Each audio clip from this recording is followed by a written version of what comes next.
Okay, so for my video, I decided to do a website where the owner could basically. So this is the content. I decided to develop a database to analyze trends in consumer consumption. So for this, oh, so for this I decided that originally I thought I was gonna do serverless and use, for example, CloudFront, but due to limitations I couldn't. And the original idea was that the user will go through the web to the bucket to go to the website, submit an order, then be directed to the API gateway. Then the Lambda will direct it, record the data on Dynamo and SES. But then unfortunately, CloudFront is locked, and then some things had to change. For example, the Lambda didn't end up to be the way that I figured it was gonna be, so I had to change a lot of things. For example, in the implemented architectural design, I decided that the user will reach the S3 bucket, then it will trigger the website Lambda, which then after they have done an order or request, then the API will direct it and then will record it to the Dynamo, either the orders or the table, and then the Cloudflare will help to connect all these services together. And then after the orders have been recorded on the database, then the second Lambda was going to be triggered, and then it will submit an alert in the email for the owner so that they can watch what's going on. And then, for example, some of the challenges were, first of all, I learned a lot of things in this project.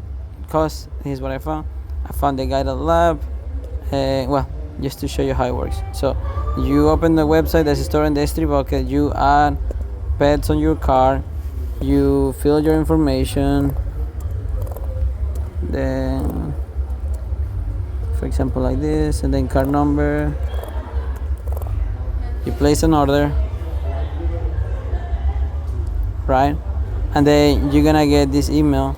And then, for example, in the case of the owner is gonna receive an email, an alert on the email that an order has been recorded, right?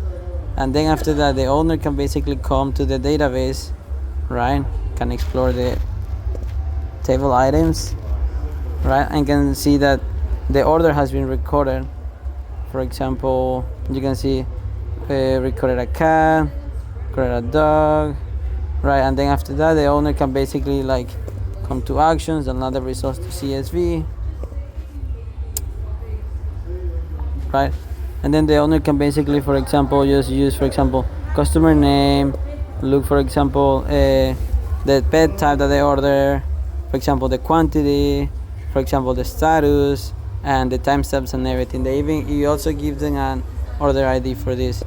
So this already was to be recorded for the orders. So now let's try to record a pet. Because the idea was that even if customers, for example, don't find the desired pet that they want, for example, we have dogs, we got cats, and then we have also parrots. But in the case, for example, they wanted a cat and maybe they don't have the colors that they wanted to, for example, users could come, request a pet, put their name. For example, I put Hangman, like Iceman, because I like Iceman from Top Gun. And then for pet details, for example, they could put a yellow goldfish, right? Then they could submit the request, right? Then they will get another that the data has been recorded, right? And then the owner will then receive an email, right? Then it will be recorded as step request from Iceman. They decide a yellow fish. They even have a contact email and the yellow goldfish. So the table was designed to be that way, so whenever the owner could see the type, could see the name, could see a contact email, and any, for example, any qualifications or characteristics of the desired pet, so they can have like a clear idea of what the customer is wanting to do. Then the same, they will just come to request a pet. They could just update this, and then they could find, for example, here we got yellow goldfish. We can see that, for example, other people have recorded a red Ferrari horse, a red dinosaur. Then the owner can basically just come to actions, the now results, and there you go, all the data is recorded correctly. So this was my little project. I really hope you enjoy it. I had a lot of fun working on it, and hope I can get a good grade.